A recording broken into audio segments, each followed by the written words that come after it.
I'm a OG boy. Know that they ride or die. I keep boys by my side. Know that they ride or die. I keep boys by my side.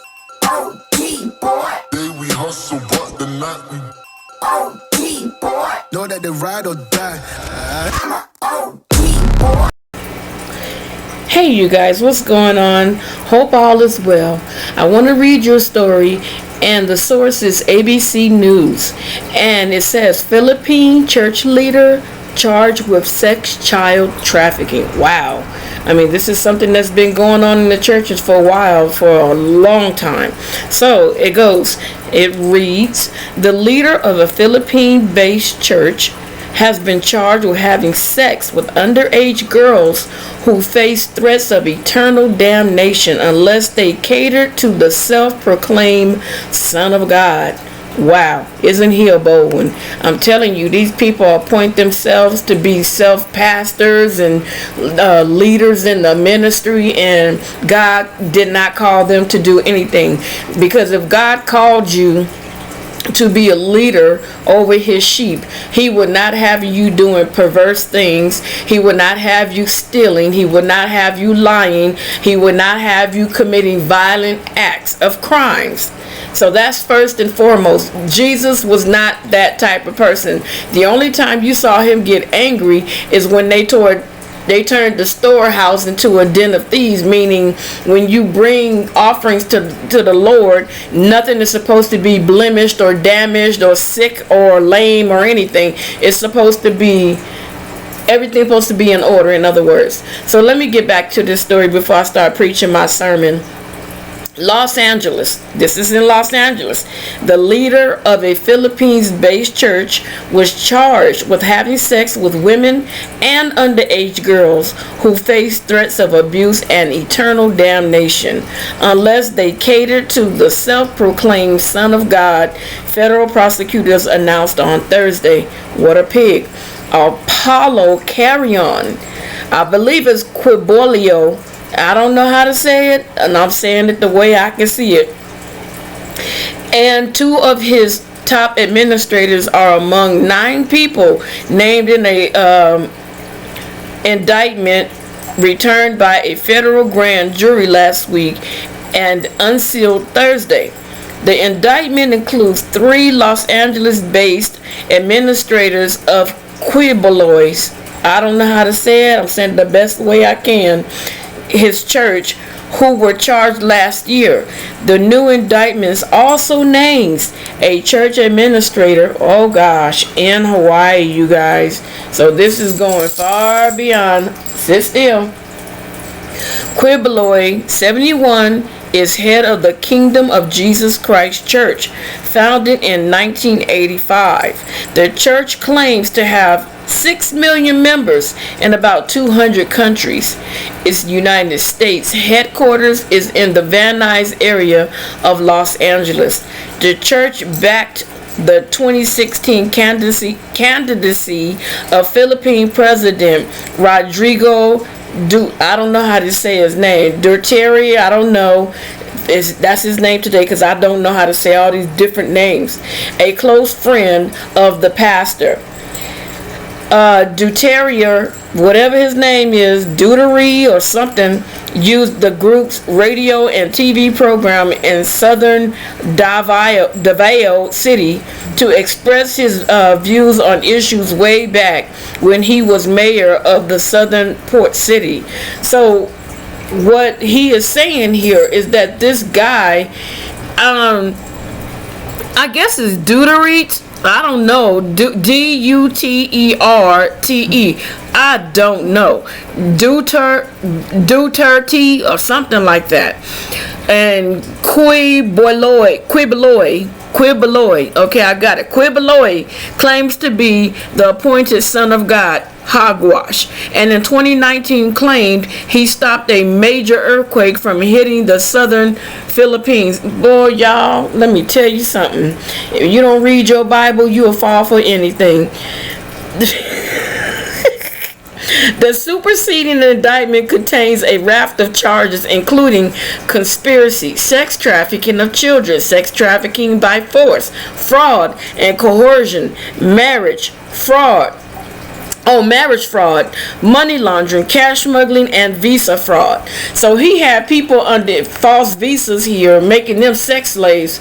Quibeloy is believed to be in the Philippines, where his camp said that he and the other accused church leaders were ready to face legal issues, although they did not answer the charges in a statement posted on his group's news website, SMNI News Channel.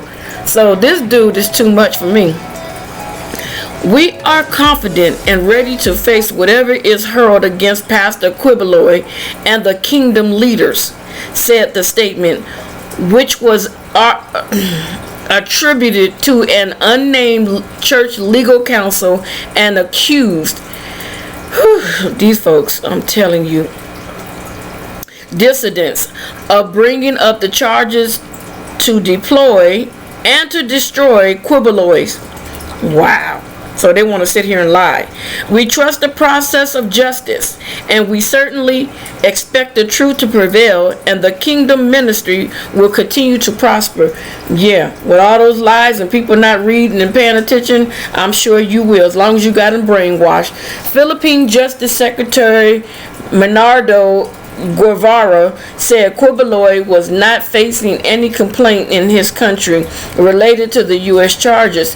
He said, without elaborating, that a separate complaint for rape, the R word, was filed against Quibeloy in Davao City last year, but it has been dismissed. But the decision was on appeal before the Department of Justice in Manila.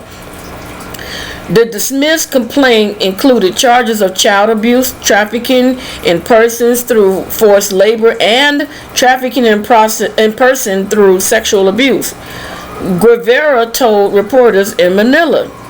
So they're not doing anything about his perversion over in the Philippines for some reason.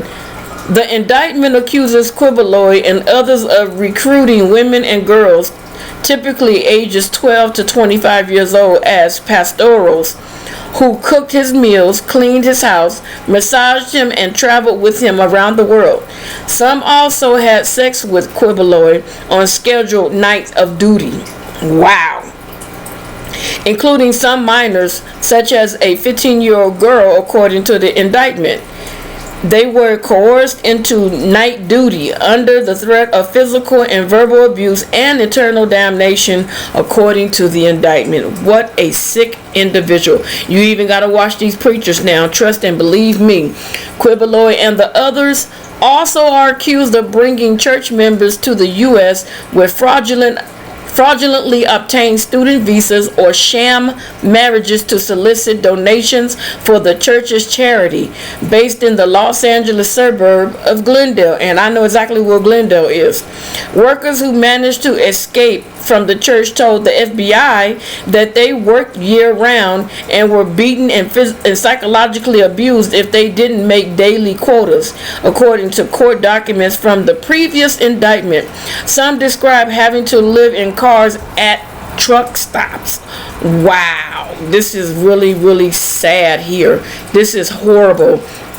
The money for the nonprofit Children's Joy Foundation USA was supposed to benefit poor children in the Philippines, but prosecutors said most of it financed church operations and the lavish lifestyle of Quibeloy and other church leaders. At least $20 million was sent back to the church in the Philippines between 2014 and 2019, according to an FBI affidavit filed with the previous indictment. Wow. This is really crazy. Okay, and then it says at the bottom, this story was corrected to fix the name of the church in the summary to Kingdom of Jesus Christ, and corrected the surname of the leader to Quibeloy throughout the story. Wow. So you guys, you can't even trust a lot of the church leadership. The church has no solid foundation anymore due to people self-appointing themselves. And a lot of time back in the day, people would ride by the church. Before they got to the church, they would turn their music down to show respect for the church. Now you'll be in church and they will have their music blasted just as loud as they want to be. And then they have pastors that are not really teaching people how to live a holy and separated life. You have some of the people that are in the church leaderships and choirs and things of that nature. They're at the club on Saturday night, and then they come straight to church in their club outfits. You're not supposed to serve in the church if you want to dangle out in the world. You know, me personally, I don't play with God. Either I'm going to do it right or I'm not going to do it at all. Because it's a dangerous thing to play with God, and especially his people. And for those that don't believe in the Bible, trust and believe me, when you take your last breath, you're going to meet Jesus. You're going to meet him. Guarantee you on everything, you're going to meet him. And you're saying, oh, ain't no such thing. Keep on playing that game. Keep letting the devil play with your head. You'll find out. But I'm going to end this because I don't want to get too preachy on you, but I just want to let you know their day will come. If they don't get justice on this earth, when they close their eyes, they will get the justice that they deserve. Because you cannot play with God's children. And God's children, a message to you: don't put yourself in a position to be played with in the first place. So at this note, I'm gonna go ahead and end this live. So don't forget to take your time to hit that like button, post notification bell, and that subscription button. And don't forget to tell your friends, you guys. All right, I'll talk to you guys later. I gotta get up out of here. Bye.